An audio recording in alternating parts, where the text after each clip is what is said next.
witches. So today I want to talk to you all about the full moon tonight. Tonight's full moon is really special. So I invite you all to do some sort of working, even if it's just like a meditation or a quick cleansing like ritual bath or something like that.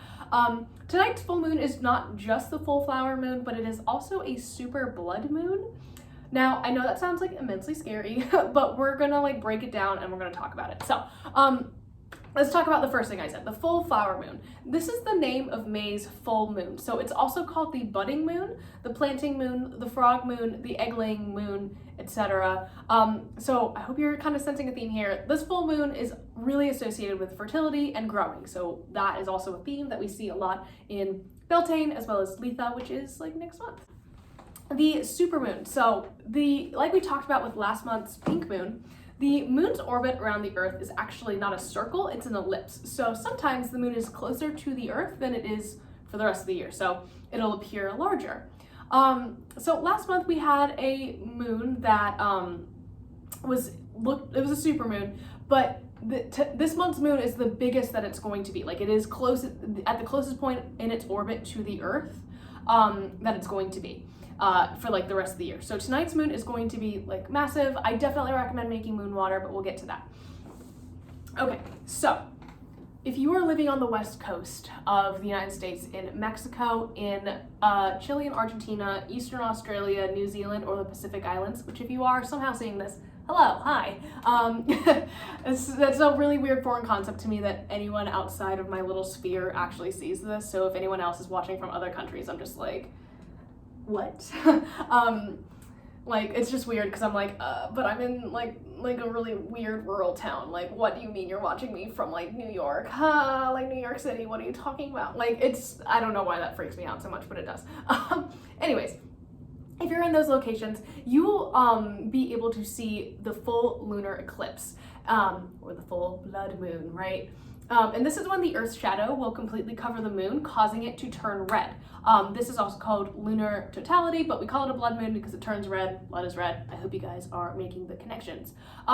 If you're living in the southeastern states of the US, so basically anywhere like south of like New York, like if you think about the United States, you have like the Northeast up here and like you have New York, basically anything that's like this way. So like it's kind of like this weird diagonal line. There's a map if you look for it to see if you can see the lunar totality. It's a big event like astrologically and astronomically, I guess, like an astronomy. Sorry, I went to art school, guys. But there's a lot of people talking about it because it's a full moon, it's a super moon, and it's a blood moon. So it's just like this really crazy like triple thing going on. So there's a lot of articles about it right now. If you do live in those like kind of southeastern or like southwestern, I don't know, like the states beyond the Northeast, you will be able to see a partial like cover. So you're still getting some of that energy. It's just not going to be the entire full moon, or yeah, the entire moon is not going to be red. So keep your eyes on the skies, guys. Okay, so let's talk a little bit about some of the magic that y'all should be or could be working today, tonight, whatever. Like I said, really recommend making a batch of moon water tonight. I'm going to be doing a total like cleansing ritual for my home and for myself, and I will be using this water in my workings. It is going to be very powerful, but also really chaotic because it is an eclipse, so just be a little bit careful. Don't overdo it, but definitely like don't be afraid to work with these energies. Definitely charge your crystals. Like everyone, this is your reminder, put your crystals out to charge. And I'm making a huge batch of moon water so I can like give it to all of my plants and to use it in some ritual workings. So I definitely recommend doing that. It is also really great for doing prosperity or career-centered magic. So if you're looking for like a post-pandemic career change, now is kind of a great time to lay the groundwork for that. I know not everyone is completely out of like the like pandemic restrictions and everything. You are kind of like, if things are kind of opening up for you, you're looking to kind of change your career a little bit, this full moon is going to be a good one for you to use in your craft to kind of jumpstart some of that. Fertility magic is also a hugely popular thing to do at this time, so that is really in conjunction with the full flower moon. It doesn't really have anything to do with the eclipse. May's moon is really super associated with fertility. So if you're interested in doing that, like if you're trying to conceive, or perhaps you want to have like more I mean, it doesn't have to be like physical fertility at all, don't get me wrong, like that's not what I'm saying. It could be something for your garden or for, you know, something else. So like maybe fertility in terms of like creativity, you know, like within your own like your work or your arts, whatever your hobbies are. So if you're interested in doing that, tonight is also a really great time for that. Emotional and spiritual abundance magic is also an amazing addition to your craft. Like I was kind of saying, like when we think of like prosperity or abundance or fertility, we really tend to think of like physical wealth or money or like babies, I guess.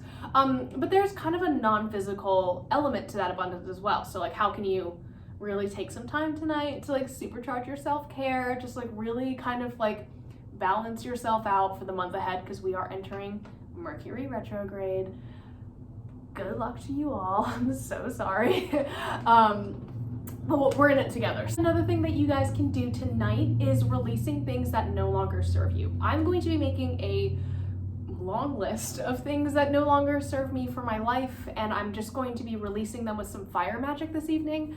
The lunar eclipse is actually really, really good for releasing things. So if you are struggling with some like negativity in your life, writing it down on a piece of paper and burning that piece of paper is a very symbolic and very powerful, like sympathetic magic. So I definitely, that's kind of like the beginner's guide to fire magic, but we'll be talking a little bit more about that next month. So yeah, I definitely recommend, you know, releasing anything that is kind of holding you back from achieving your goals, and doing so tonight under the light of the lunar eclipse if you can. And finally, in conjunction with that, fire magic in general is just really powerful around this time. Like if you think about all the associations with Beltane, so having a small bonfire or dressing and burning a specific candle is a really great way to celebrate tonight. I know that's kind of like a last minute thing, but you know, I tend to keep supplies on me when I have them. So I will be doing that, and I'm very excited about that.